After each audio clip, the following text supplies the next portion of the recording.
Hello, everyone, and welcome. My name is Manus Clark. I work in the Housing and Residential Life Office. And with a couple of my colleagues from Off-Campus Living and Student Legal Services, we will chat about kind of the housing experience moving on for next year. So each of us will introduce ourselves kind of when we come up. So I'll let my colleagues, once they come up, they will introduce themselves. But once again, my name is Manus Clark, excuse me, and I work in the Housing and Residential Life Office here on campus. I have been here 24 years, so I've done this many times and been through many different experiences. And I always tell parents and families, I'm the only Manix in the housing office, so after today, if you have a question, whether it's about something I talk about today or something else to do with housing, feel free to reach out and contact me. I'm happy to do whatever I can to try to help you.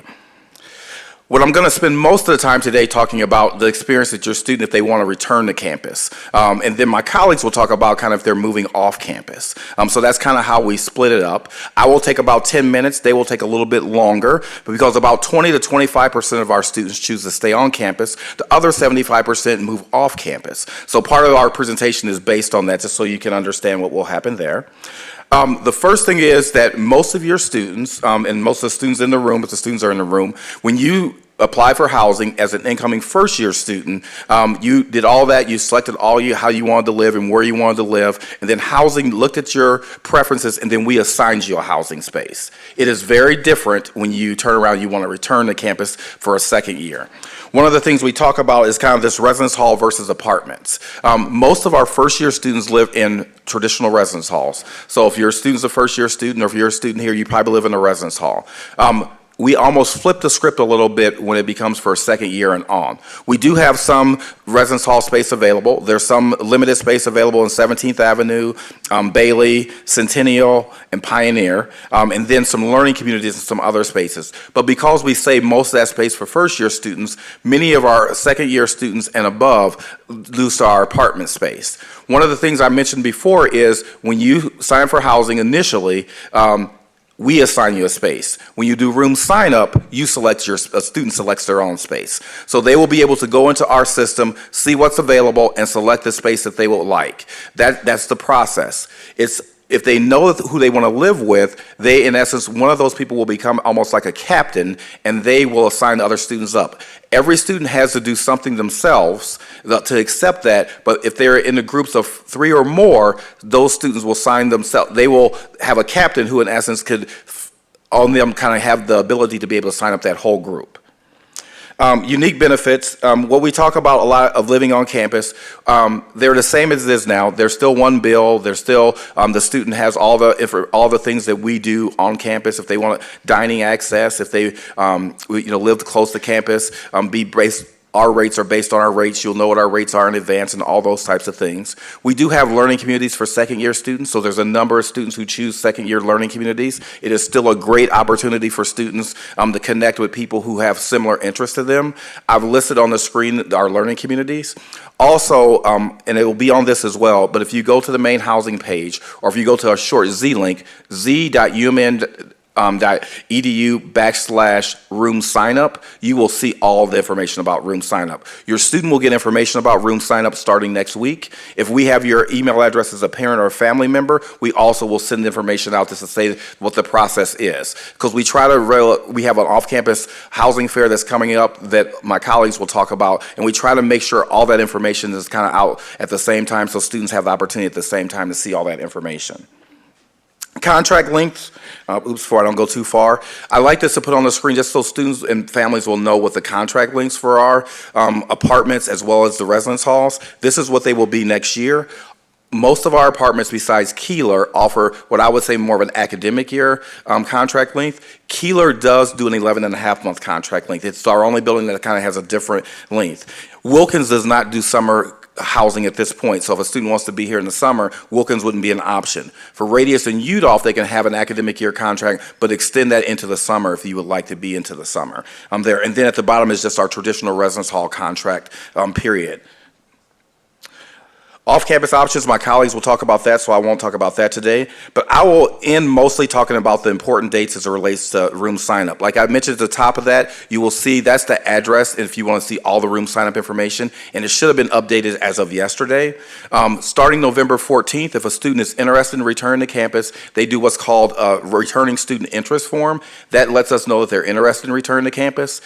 They also can do a roommate search if they would choose to. If they don't know who they want to live with, or maybe it's only two of them and they know that they want to maybe live in a 4-person apartment and they need to find 2 additional roommates, they can go into that roommate search and they can look and search for other people. I always tell people, give it about 3 to 5 days, because that first day people are just entering it, but then after that they can go and they can search and see if they can find other people to live with. If they choose to move off campus at that time, that's prior to us actually them sign up for a space. So that's also a way they can find roommates if they're moving off campus. There's nothing to limit it what it is for at that point, so they can do that. If they do the interest form on November 21st, they will get information about the whole process and what they do next and how the process will work. Residents who can stay in their same room, and there's a limited number of students who can stay in their same room, they can do that on November 28th. After that, we kind of put everybody else in a lottery, and they get assigned a time to go in based on a lottery number. So if there's 4 students who want to live together, whoever has the best lottery number is the person that they should go in and sign up at that time. And we are changing this year to a lottery, partially is this so we can manage the load and to make sure that we aren't having students miss class to try to sign up. So we try to even it out a little bit based on some feedback that we got from students. If a student wants to live on campus, there is a $200 housing guarantee payment that they pay within 7 days after signing up for a space.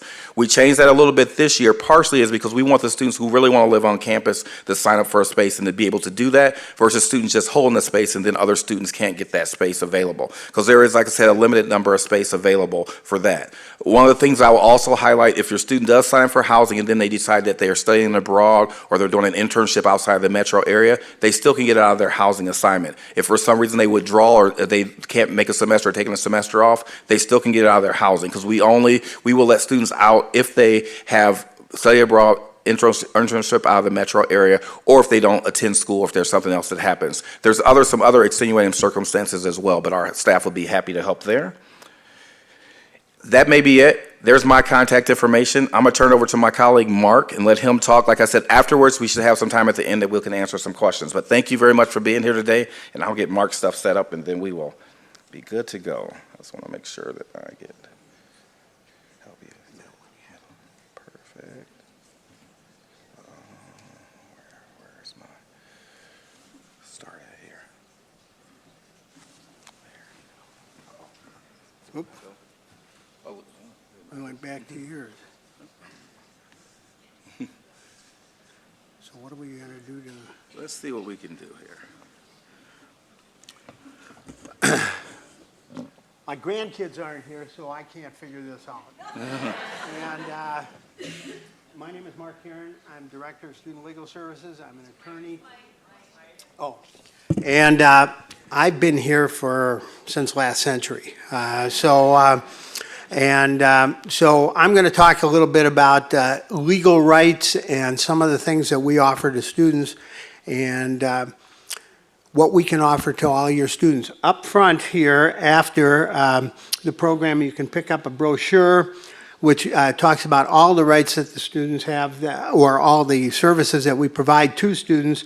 There's some highlighters, because no student can have too many highlighters, and some gavel pencils. So we always give things out because that way people figure that it was a good talk even if they didn't hear anything I had to say.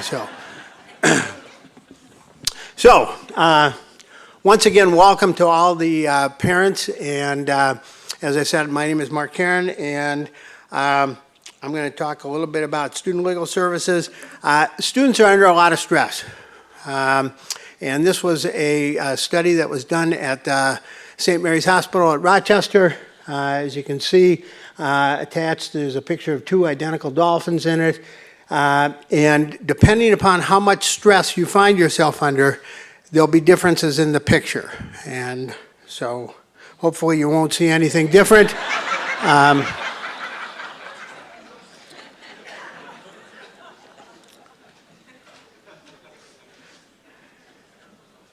All right.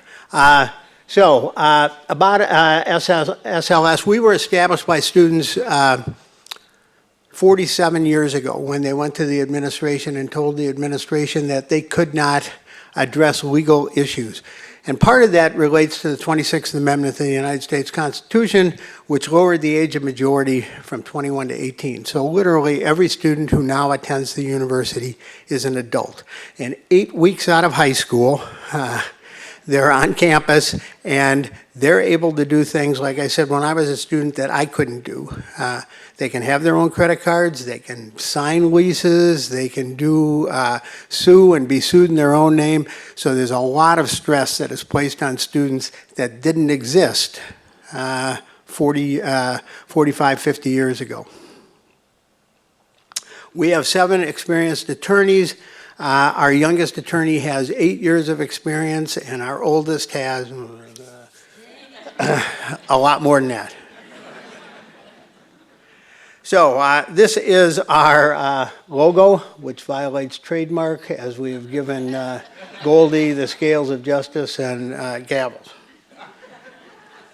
These are the various major areas of our practice. And landlord-tenant is up there because first, although these others aren't in any particular order, but we provide general practice types of things to all of the students, and we have attorneys who specialize and focus their practice in certain areas. We have 4 attorneys that work in the landlord-tenant area, consumer area. And one of the first things over there on the right is lease reviews. And we encourage you to have your students, if they have a lease, or if they go to the housing fair, which will be November 14th, and OCL is going to talk a little bit more about that, and the date, the time, and everything else. But if they obtain a lease, and if they have questions concerning that lease, have them come to us. We will review the lease. A lease is a contract. It is negotiable. We can identify problematic landlords and troublesome properties and identify things before they get into issues. So we would rather review the lease before they sign it. We also have a career exploration program, and obviously this has nothing to do with landlord-tenant law, but if any of your students are interested in law or a law-related profession, please have them just contact our office. We're going down, for instance, on November 8th to the Minnesota Court of Appeals, where they'll get to see 3 hearings and meet with the judges and the attorneys who are arguing those. And so we have an Emerging Leaders in the Law program in August. So opportunities to explore law and law-related professions. So one of the questions that comes up constantly is, where am I going to live? An apartment, house, duplex. And all of these things are different. Is living near campus a priority? Do you want roommates? And if you do, who are your roommates? And we're going to talk a little bit, or I'm going to talk a little bit in a couple of minutes about some changes in the law which we think are going to help students in finding, not necessarily finding roommates, but not putting pressure on them literally 6 weeks after school, making a determination as to who they're going to live with next year. And how much can you afford, other kinds of costs and expenses. The other thing, and OCL I think has some slides which will give you the actual dates and times. We are going to be doing with the off-campus living office a series of programs in the residence halls beginning on November 8th. There's one on November 8th in Pioneer for the super block, November 9th at Middlebrook. The 13th, I believe, is at Sanford, and then there's one the 15th at Bailey Hall over in St. Paul. So there will be specific questions that we can answer about properties, and they can come up and have their questions answered after the housing, or before they go to the housing fair, so that they're prepared. Okay. So these are just some things to consider as to where they're going to live. on or near campus and the like. The university used to be at one time a large commuter campus, and now we're a campus community much like every other major university. And we encourage students to live on or near campus, but the university is concerned about the safety and the well-being of the students that attend here. So that's why we have these kinds of programs, so please encourage your students to attend. Where do you find where you're going to live? Our office, we can talk about things. OCL, Housing Residential Life, and the university does have a contract with a company called Rent College Pads, which will identify the properties and talk about the amenities that they offer, have photos, etc. So you can Google things and identify where the landlord's names, because one of the things that we're always concerned about is, especially if it's a house, and is it licensed? And what are the zoning requirements or restrictions? Are you going to be moving in there with a large group of other students? Because there are zoning restrictions, and it could be a violation of local ordinances. So again, utilize our service. Look before you lease, okay? Don't make an expensive mistake. Inspect. And this is one of the things that we're going to talk about. The state of Minnesota passed a new law under Chapter 504, which is now effective, which mandates that a tenant has the right to inspect the properties, both before they move in and when they terminate the lease. So we'll talk more about that. It's a very good protection for prospective leasers.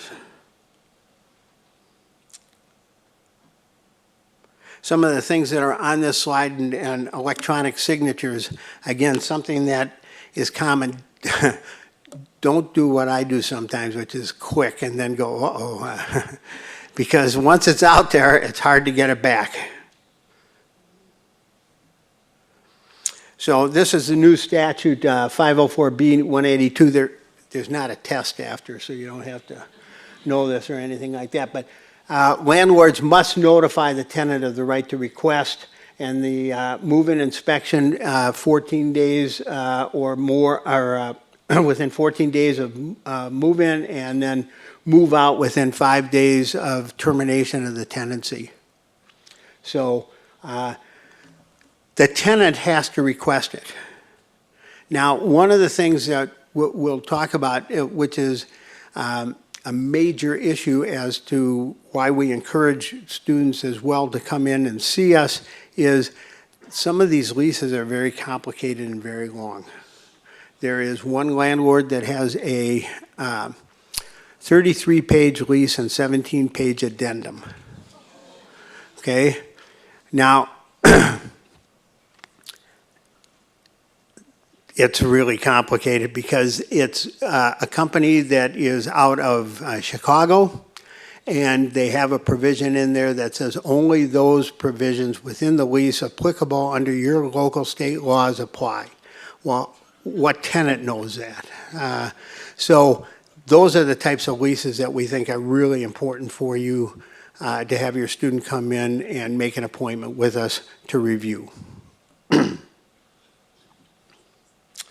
So because of COVID, there's actually, and because of the massive building that has taken place on and around the university, there are now, it's a little healthier than it was 6 years ago, when it was difficult to find apartments and or housing in and around campus. There are far more vacant units today than there were back then. So the pressure shouldn't be quite as great. Don't, and we're talking to the students, and as you talk to your students, if they tell you they found something, And the common thing is, if you don't rent it, I got 4 other people standing in line that are going to do it, so you better sign within the next 5 minutes. Don't fall to that kind of an argument. So this is actually, those are the 17-page addendum there that was part of it. I don't know if you can read it.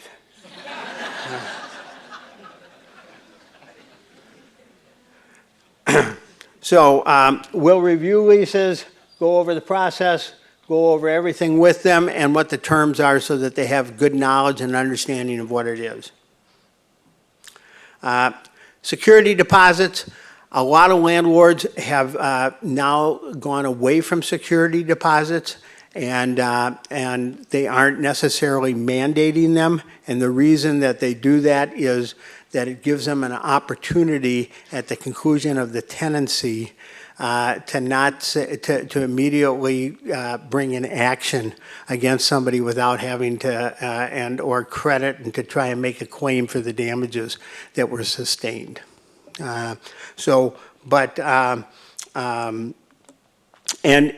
many times they ask for it up front, so don't pay it until you know that that's the place you want to live. The term. One of the, generally, and Mannix showed some things, and this is a big difference about university housing, is that you can get terms that are equal to the school year, whereas in most instances, not all, but in most instances right now, the term are 1-year leases, generally beginning September 1st and going to August 31st.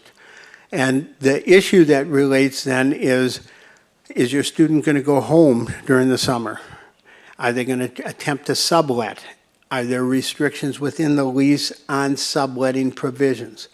Does the subletting have to go through and be done by the landlord? So there's all sorts of provisions that we can identify for the student so that they make the proper decision at the outset. The other thing that we have seen, and we have a statute now that we worked on with the state legislature, were what were called short-term leases. And within the lease, it said your lease begins on September 1st, and then somewhere hidden in the lease it said you agree to move out by August 15th so that we can clean the facility. And students weren't aware of it necessarily because it was hidden within the lease. And all of a sudden they got notice that they had to move out, and they had no place to go for that 2-week then period between the time that they had to move out and when they were going to move into their new location. Start and end date is mandated by law now to be on the front page in at least 12-point type under the statute. Okay. The search and everything else, this is according to the Star and Tribune, what the costs are, and this is why we're concerned. It's expensive. It's very expensive. So, first day of each month, all tenants sign. So this is relating to joint leases and joint and several liability. Joint and several liability is a legal term that mandates that when you sign that lease, you agree to be responsible for the entire amount, not just your proportional share. So that if, for instance, your student signs the lease along with 3 other people, and 2 of them decide to go study in Spain or do something else, and they leave, under the terms of joint and several liability, the 2 remaining tenants could be responsible for the entire amount. So, and if you as a parent are asked to sign as a guarantor, that's the same issue of joint and several liability. Then you are responsible for the entire amount if there's a default in payment. Okay, talked a little bit about the short-term leases. So this is the new statute that we worked with the legislature and university student government in getting passed, which we think addresses this so that you know specifically exactly the start and the end date. And there was another new piece of legislation that we were able to get passed, which is if they make you move out early so that they can clean, you are entitled to an abatement of those days so you don't have to pay full rent. So if it's $1,000 a month and they make you move out on August 15th, there's got to be a $500 credit.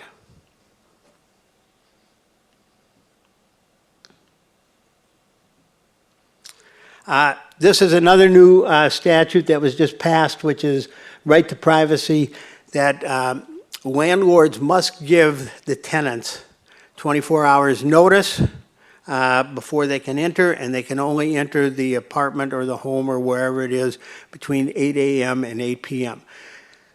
The tenant and the student has the right to change or alter that and say, yes, you can enter at, with less than 24 hours notice, especially if there's maintenance or some kind of repair that needs to be addressed immediately.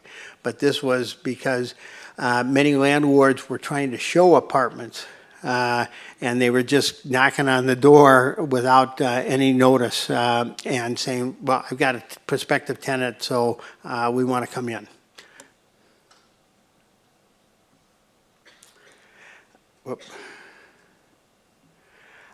This is one that becomes effective on January 1st, so it isn't going to necessarily impact this year, but it will in the years to come. A lot of students were complaining that literally within 3 weeks or 4 weeks after they moved in on September 1st, the landlord was saying, okay, are you going to renew for next year? Because I've got people who want to sign up and this and that, and putting pressure on the current tenants to sign and or to extend the lease. And this new statute says that if the lease period is 10 months or longer, they have to wait until 6 months before they can try and ask about renewing. So it'll relieve a lot of stress as to whether or not they want to stay there or they don't want to stay there.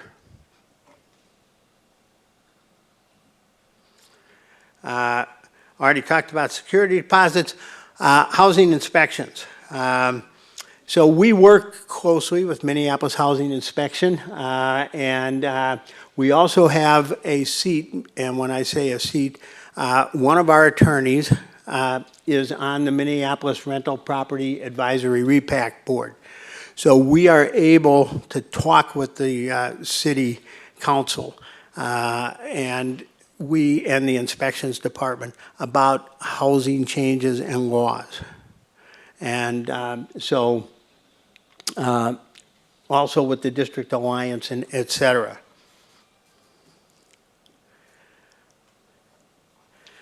Already talked a little bit about e-leases, and this is one, you know, Jake and Flo and I don't get along necessarily, but renter's insurance.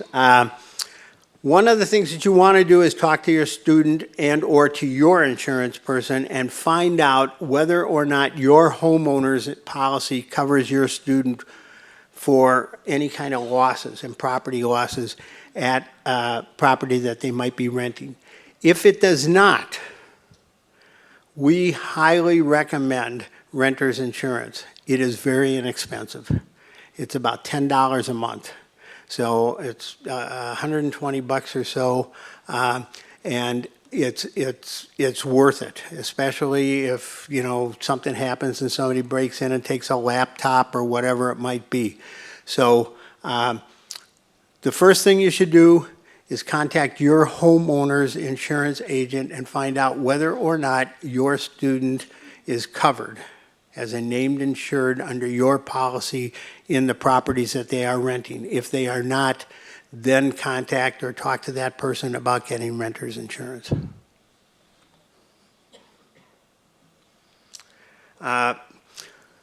These are some scams that come out. If your student is going to sublet,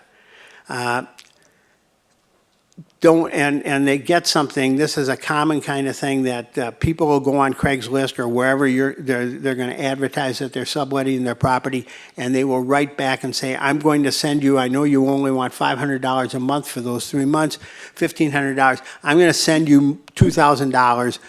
Send me in Apple Pay or some other electronic form $500, and you keep the $1,500, and it's a scam. Okay, nobody sends that kind of stuff. We actually had somebody who came in with a government, it looked like an official government check that was a tax refund, and those checks are encrypted. So if you ever doubt it, just try and make a copy of it. If the copy comes out black, then it's not an official check. Okay, so you can't copy government checks. If you're having a party, this is a warning, not to the parents, because they probably aren't getting invited. Yeah, I mean, I don't know for sure, but I'm going to guess, okay? Keep the noise down, let neighbors know, have food, don't let any kind of drinks or anything else go outside, and label the beverages, etc. And cannabis, it's legal in Minnesota.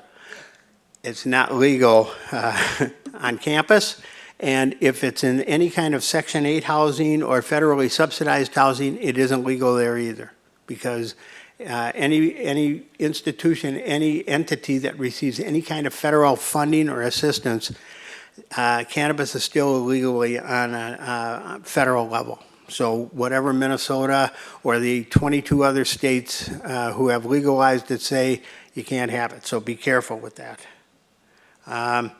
Social host, if they are having a party, understand that if you have a party and alcohol is present and a person under the age of 21 is present at the party, and even if you have not given them alcohol, if they have access to it, they violated the social host ordinance. Okay? And so it just says, holds individuals. The person who is responsible for the property, generally the tenant, who is listed on the lease, that you're the one who's going to get the ticket.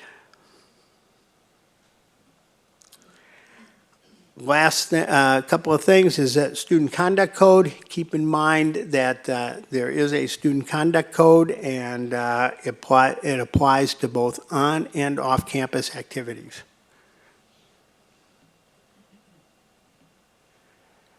Okay, so I'm going to leave it here because we're going to have questions and open it up for questions after. I'm going to let Len come up from Off-Campus Living, and she's going to talk to you about the opportunities and the services and everything that they provide. So.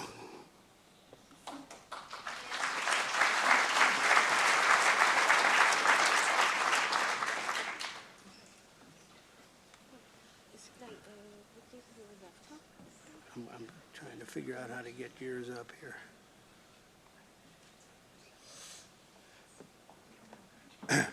We need technological assistance.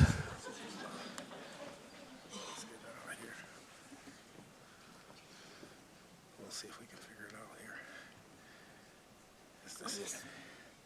Let's see if it pops up here. There you go, Lynn. So good morning, parents and students. I am Lynn from Rental Education Liaison from Off-Campus Living. And thank you everyone for coming in this cold weather. So yeah, we would like to briefly talk to you about what OCL can provide to students, and also a little tip about like renting an apartment or a house off campus.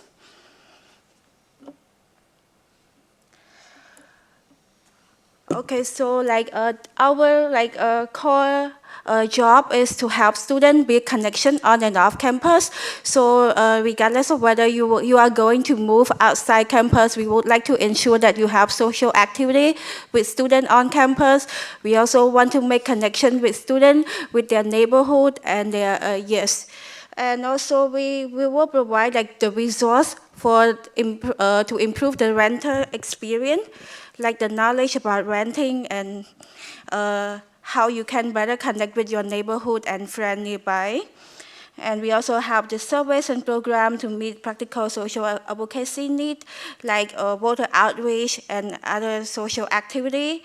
And of course, there are a lot of fun events and volunteers opportunity that students can join us for the neighborhood events and also free food giveaway. So the resource that we are having, so we understand that for now you are living on campus. So by moving off campus, some people may consider having your roommate. So the tool that we provide for you is the roommate finding tool.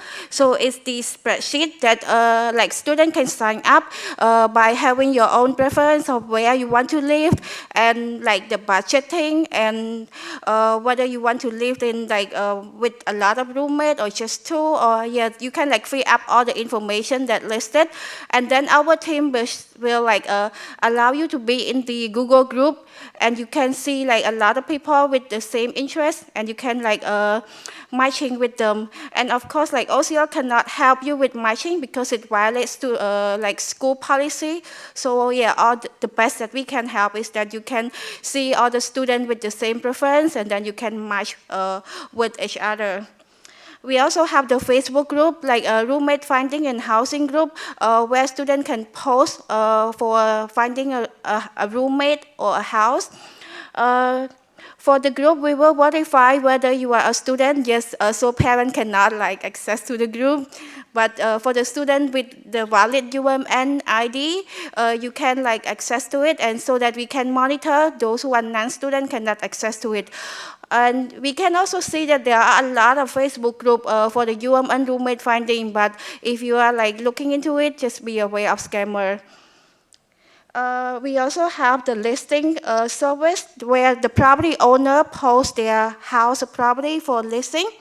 And of course, we cannot guarantee that it's the best property, but we just make sure that there is no bad apartment listed in the website. So what we have done within this few semesters is to develop the Canvas module, and we encourage students to sign up so that you can have some knowledge about the renting off campus and how you can better live with your roommate or in the apartment. We also have developed the OCL website where they contain a lot of information, and just like I mentioned, there are a lot of fun activity that you can keep watching, keep looking for it, and participate with us. And this is one of the important things I would like to highlight is the non-compliant list, so that those apartments that violate the university policy or they have the pending non-resolved issue with the university, we will post their the name in the list. So we would like you to keep watching on that. It doesn't mean that we restrict you from listing from that property. We just want to make sure that you know there are some issues that they haven't resolved with the previous tenant. And if you are listing from that property, just pay more cautious and take your own best advocacy. And save the date for the event. We have the off-campus housing fair, which the property owner will come and share about information about their property, which is held on November 14. And as also Mark mentioned, we have a series of rental workshop in each residential hall, so that students can come and join us and ask any question they are interested in to know. So once you find out your property and before leasing, we have some homework for you to do. So Yes, when you have the property name and address, we encourage you to go through the Minneapolis or St. Paul website. They have the free public search that you can search for the property and see whether the property name, the owner name is correct, whether they have any non-compliant issue, whether they have license or not. And also, if there are some more information you would like to know about, feel free to call 311 for more information. And of course, check our website for the non-compliant list to make sure you are not going to the bad one. And ask the current tenant whether they are encourage you to stay in the same apartment or not, or there is any issue you would like to know. And if there are some issues, just directly talk with landlord. And we encourage you, if you have issue, just better put it in writing and see the commitment of landlord to solve any issue that you are very worried about. Okay, so which neighborhood? We don't have really the best one, but this is like the recommended and where students normally live. So for the West Bank area, normally it's for graduate students because there are graduate school there. And normally those undergraduates will go for the East Bank area, which they have Massey Home, Como, and Prospect Park. And for St. Paul area, they will go for Falcon High, Anthony Park, and Roseville. For the northeast Minneapolis, so it would be a little bit far from the campus, but of course it will be cheaper as well, and you also have the public transport to access to university. Just some precaution, and I'm sure you all know, but just a simple reminder when you are living off campus, and even you have or don't have the insurance, just make sure everything is locked up, including your car, your window, your door, and bicycle as well. And emergency, make sure it is always make sure it always works. Just don't disable it, because we used to have students, they disable their smoke detector, and then when the issue come up, they have no idea about it. And if there is something that is broken, just make sure it is fixed on time.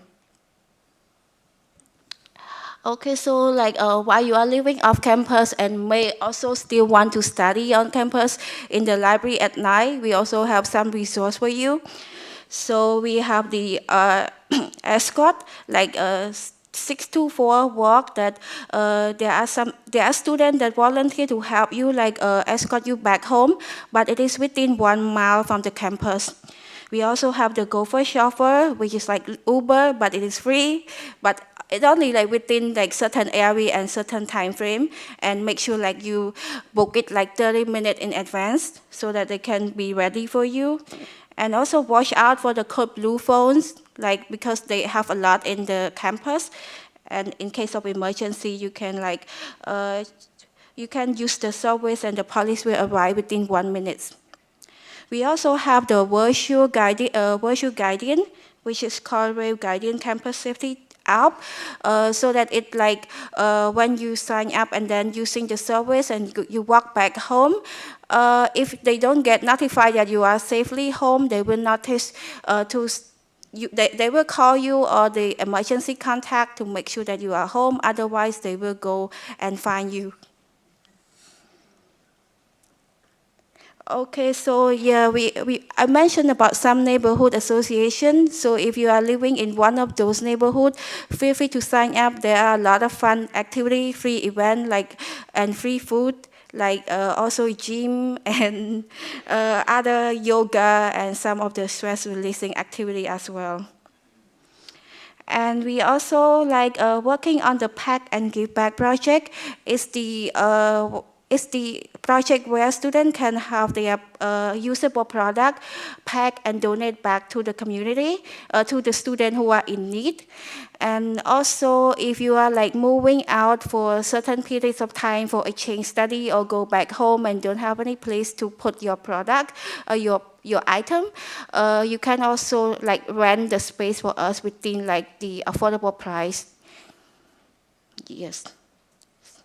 I think that's all for us, and it's the QR code for the newsletter if you want to connect with us. And now we are open for the question for all the section.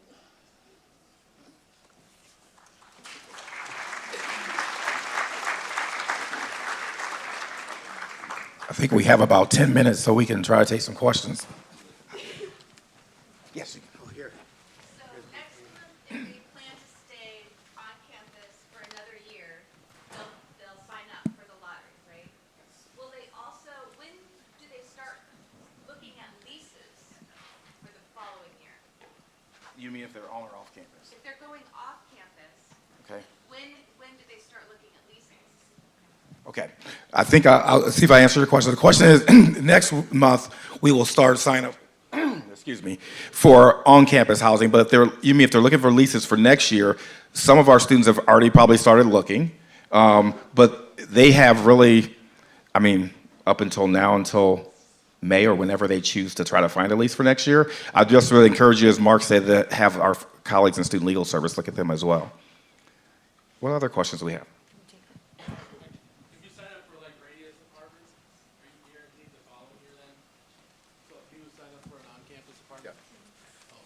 The question was, if you sign for an on-campus apartment like the Radius, are you guaranteed there the following year? Today, yes. We asked our student advisory board that we have in housing every year how we should do that process. And next year is one of the years we will look at that process to see if that. Today, if it's not in a reserved space, like if it's not a learning community space, you could return to that same space for the following year. Are the legal services free for the students, or is there a cost to look over the leases? All the legal services that we provide are included in their student service fee, so there is no fee whatsoever for students. And if students have other kinds of issues that we cannot address, we have a referral program where we've worked with attorneys in the community that we can give them those names as well. But for any of our services, there is no fee at all. For Radius, Wilkins, UDOF, and Keeler, are those still through the university, even though they're technically off campus? Like the housing takes care of that?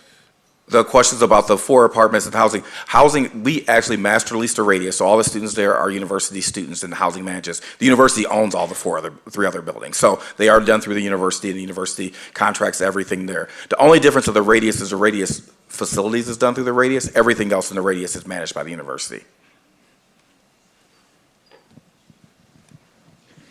So if you do select one of those, like Radius, Wilkins, UDOF, et cetera, do those fill up sooner than, say, like the other, housing that's kind of off campus? The question is, if the on-campus apartments go up sooner, we will have our process in November. We used to do it in the spring, but so many of the off-campus apartments do it in the fall, so we tried to move ours to the fall to give our students there. If your student participates in that process and do not find what they need, they still have the option to go off campus. That's one of the reasons we try to do it that way. But yeah, they will be up in November. We also will have space historically in second semester as well, because we do have some new spring students that start, so there will be some space left there as well. Sometimes they look like they fill up fast, but then they open up over semester break as students make decisions about studying abroad and other things. So I always tell students if they're really interested in returning to campus to let us know, because our goal would be to try to get them here. Are they part of the lottery? They are part of the lottery. All the on-campus apartments are all part of our lottery. Those 4 apartments are included. Yeah, and I'm sorry, I was kind of waiting for the mic, so I didn't hear all that. But my question is, how challenging is it for a second-year student to get one of the apartments on campus? And what do the numbers look like? Is it? Yep. We historically, like I said, about 20 to 25% of students choose to return. So there's usually about 1,200 students that sign up for our apartment spaces. It varies. It all depends on how flexible people want to be. Sometimes our single private bedroom, private spaces sometimes go faster than the shared spaces. The thing I will always tell students is, we have a lot of 4-person apartments, whether it's a shared or a private bedroom. If they can get a group of 4, that is to their advantage. The way our system is set up, if you can fill the whole apartment, you have priority over students who don't. But we still have space for students who can't. They just go a different route, so we can try to make sure we fill as many apartments as possible. If students choose to live on campus, do they have to sign up for a meal plan? Students in all the residence halls will have to have a meal plan. If they're in an apartment, they do not have to have a meal plan. So only if they're in a traditional residence hall. Okay, I have 2. One, if you are in Radius in like a quad, you decide to stay for the summer semester, but your 3 other roommates don't. What happens? It depends. Historically, what happens is if we have enough demand, we may ask the students who stay to consolidate so that we can make sure all of our residents together, because sometimes we do some summer internship programs, we have other outside people stay there as well. If we don't have enough demand, the person just stays there by themselves if they're in that apartment.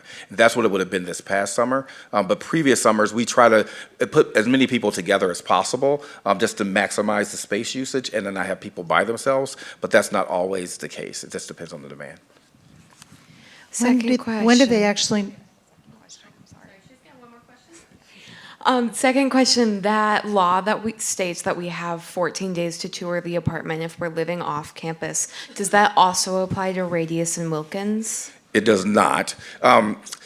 It gets we don't follow landlord-tenant laws per se because the university was here before that, so it gets complicated. We also don't, for the most part, we don't require our students to show their spaces to other people. That has not been the university's practice. I can't say that that may not change in the future as we continue to look at how people can see the apartments, but we do try to make tours available that they can see like apartments. Most of our apartments outside the radius are pretty cookie cutter. They look similar. The radius has many different apartment types. So we do our best to try to let students see an apartment like the one they're going to be in. When will the students get notified whether they get on-campus housing or not? They will find that out if they get on. They will actually sign up for the apartment, so they do that the first week of December. They will know right then and there if they have it or not.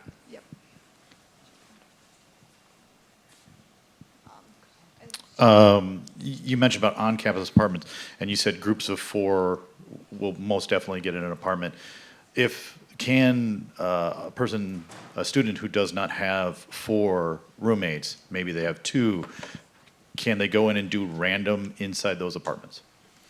They can. When they will go onto the site, and they will get more information about this in the middle of November. I know it seems a little bit harder to try to figure out now. It just separates, like they'll say, if you have 4 students or if you have less than 4, they go a different route. We manage the other ones pretty closely because we don't want one person taking up every apartment and then it looks like everything is full. Where if you have 4, you automatically then go and you can see what's available there. And it's always hard for me to tell. Historically, we have had space for people who wanted to return back to campus. Like I said, my information's out there in case you have questions you can ask me, but you should get information about that in about 2 weeks. Being that we're in this large city of Minneapolis and a student choosing to live off campus, are there frequent issues with safety with students on the off-campus housing that's close to campus, or how do you navigate those safer neighborhoods for students? I'll answer part of it, and then I'll turn it over to OCL to do it. One of the things is that we encourage, obviously, that you go there and you look, is it well lit, talking to other tenants, checking with Minneapolis City, and checking with our office to see about the neighborhoods. But you hit the nail on the head. I mean, we're an urban area that where there are some issues, and they're taking and they're doing whatever they can to try and minimize those kinds of risks. Yes, as Mark mentioned, there are a few areas which are problematic. So it's good to do your research before. The people who are traveling from far away, from different neighborhoods, which are not near, are the one who have to take more care. But university runs a lot of bus services, and also you can see the safety tools which are mentioned here. So there will be a great help in navigating those issues. Okay, so if you decide to live off campus, can you still get a meal plan for the university? Of course, if you live off campus, yeah, you absolutely can get a meal plan from the university. There are voluntary meal plans that are on our website, on the dining website, that you can get that as well. There's a couple of places you can't eat in, like Comstock because of where it's at, but everywhere else you can if you're on the full board plan.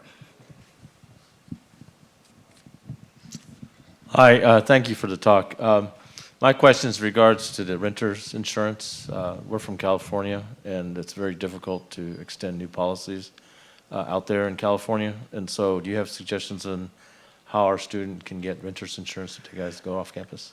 Yeah, I would contact, and if they want to contact us, but you can contact any kind of insurance company that will offer it. State Farm offers it, Progressive, Allstate, I mean, all the major companies offer renters insurance at a minimal cost. If they have questions, because that binder might be difficult for them to understand and or to read, after they talk to those people, they can contact us, or if they have some specific questions with regard to it, please have your student contact our office, ask to speak to me, and I'd be happy to meet with them and go over some of the options that are available.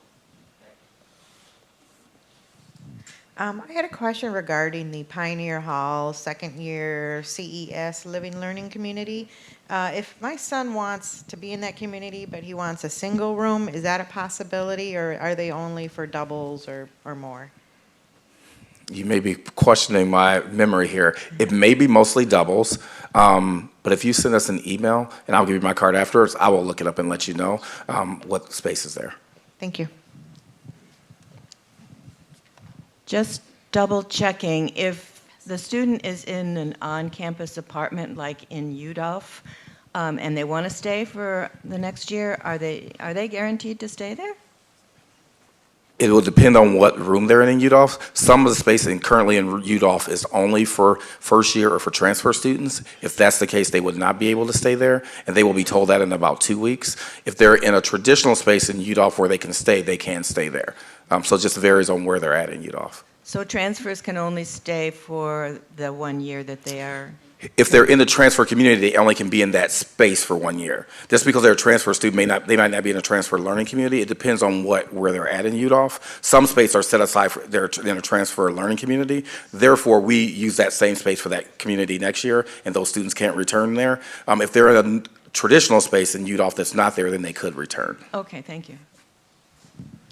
And will you guys be providing online access to all of these PowerPoints that you used in this presentation? I am sure Gavin can do that for us. We'll talk to him, make sure he does that. For the lawyer representative, do you have like kind of landlords that have pre-approved leases that you've reviewed, so as our students are looking at specific apartments or landlords that, yeah, those are good ones and it'll expedite the process? We know the properties that we kind of, that's a great question. We know the properties. We don't pre-approve anything because if it results in a problem, we don't want to be conflicted out from going after them at a later date. But we do identify, and the attorneys who work in the area are very familiar with all the leases of the major players, and so then it becomes very easy to do the lease review with the student. I hope that answers that. Okay, and then the other thing I wanted to, just before, because I know we're running out of time and we'll get some more questions, but please come up because our contact information for ours and OCL are up here, and the highlighters also have our phone numbers and everything else on it, as does the pencil, and so.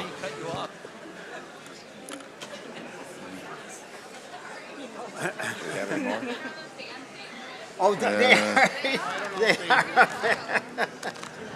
I have a question. Yes.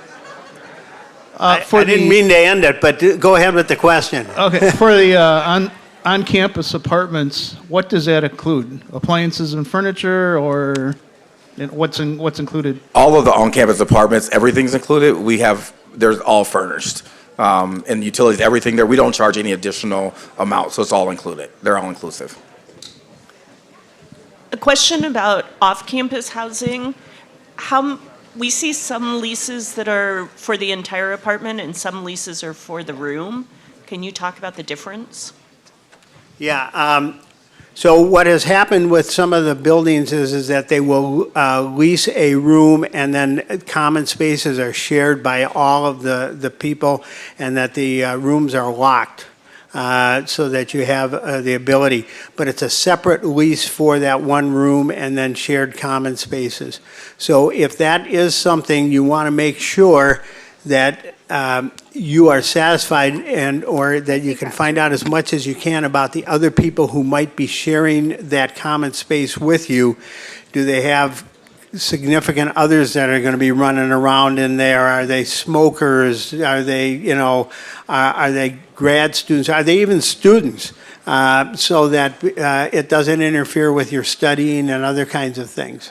So that becomes an issue. I'll let.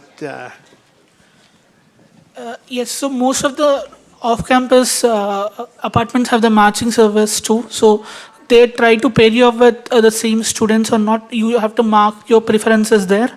But as Mark mentioned, it's good to talk to the people who you are moving to before, because a lot of them may be a student, not a student. It's not mandatory for the off-campus setting. So and coming to the lease, yes, there will be quarterly leases, half-yearly leases, and yearly leases.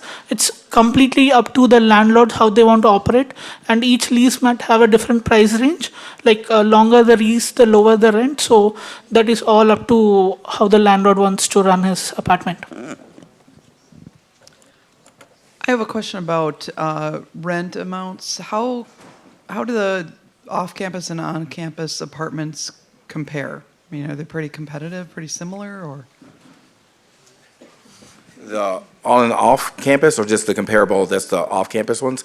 It varies. I mean, the newer apartment buildings are going to be more expensive than the ones that have been around a longer time. I'm wondering about comparing off-campus to on-campus apartments. They're similar. I mean, everything you see on an on-campus apartment is all inclusive. The university is not for profit, but we all trying to cover the cost that it costs us. So it just varies. Some of them are more expensive there off campus. It depends on how many people you're living with and the type of situations. Some of our apartments are only academic year, or 9 months or 10 months, so it's a little bit different when you're comparing apples to apples. But you definitely can look on our website and look at that. They're fairly comparable, I always say. We check theirs and they check ours all the time. So.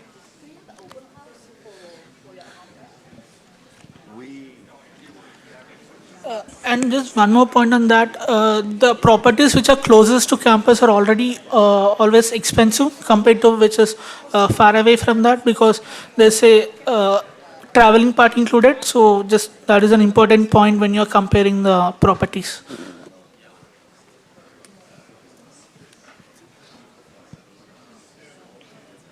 Does anyone else have any questions?